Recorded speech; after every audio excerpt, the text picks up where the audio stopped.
കുറേ medicinal plants ഞാൻ ഇവിടെ നട്ടിട്ടുണ്ട്. കുറച്ച് പച്ചക്കറികളും പിന്നെ വെറൈറ്റി ആയിട്ടുള്ള കുറച്ച് പൂക്കൾ ഒക്കെയാണ് നട്ടിരിക്കുന്നത്. അതിൽ ഏറ്റവും കൂടുതൽ എനിക്ക് സന്തോഷം എന്ന് പറയുന്നത് വല്ലപ്പോഴും ആണെങ്കിലും പോട്ടിനകത്ത് കിട്ടുന്ന ഒരു ചേന, പിന്നെ കരിയേപ്പില ഞാൻ പുറത്തൊന്നും വാങ്ങാറില്ല.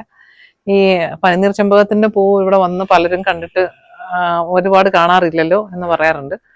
പിന്നെ കാച്ചിൽ, ഇവിടെ ഒരു ചട്ടിക്കകത്ത് നിറയെ കാച്ചിലുണ്ടായിരുന്നു. കടന്നൽ കുത്തിക്കഴിഞ്ഞാൽ ഈ കാച്ചിലിന്റെ ഇലയെടുത്ത് റബ്ബ് ചെയ്താൽ അതിന്റെ കൊമ്പങ്ങും ഇളകിപ്പോവും.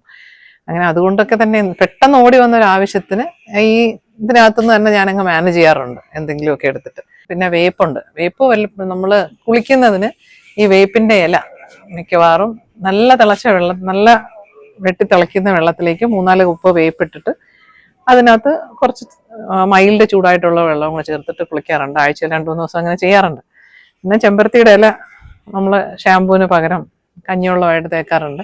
അതിന് ഇന്ന് ഇടയ്ക്ക് നിൽക്കുന്ന, ഇപ്പൊ ഈ ചെടിക്കിടയ്ക്ക് നിൽക്കുന്ന ഈ കീഴാനെല്ലിയാണിത്. കീഴാനെല്ലിയൊന്നും ഞാൻ പിഴുത് കളയാത്തതെന്ന് വെച്ചാൽ, ഇത് കീഴാനെല്ലിയാണ്. കീഴാനെല്ലിയൊന്നും ഞാൻ പിഴുത് കളയാത്തത്, കീഴാനെല്ലി മൊത്തത്തിൽ കഴുകി മിക്സിയിൽ അടിച്ച് കഞ്ഞിവെള്ളമായിട്ട് നമ്മൾ തേച്ചാൽ മാറാത്ത താരൻ മാറി കിട്ടും കീഴാനെല്ലി ഉപയോഗിക്കാമെങ്കിൽ. പിന്നെ ഇത് പൊന്നാങ്കണ്ണി ചീരയാണ്. പൊന്നാങ്കണ്ണി ചീര ഇപ്പോഴും എല്ലാവരും വളർത്തുന്നുണ്ട്. ഈ പൊന്നാങ്കണ്ണി ചീരയും കണ്ണിന് വളരെ നല്ലതാണെന്ന് പറയുന്നു. അപ്പൊ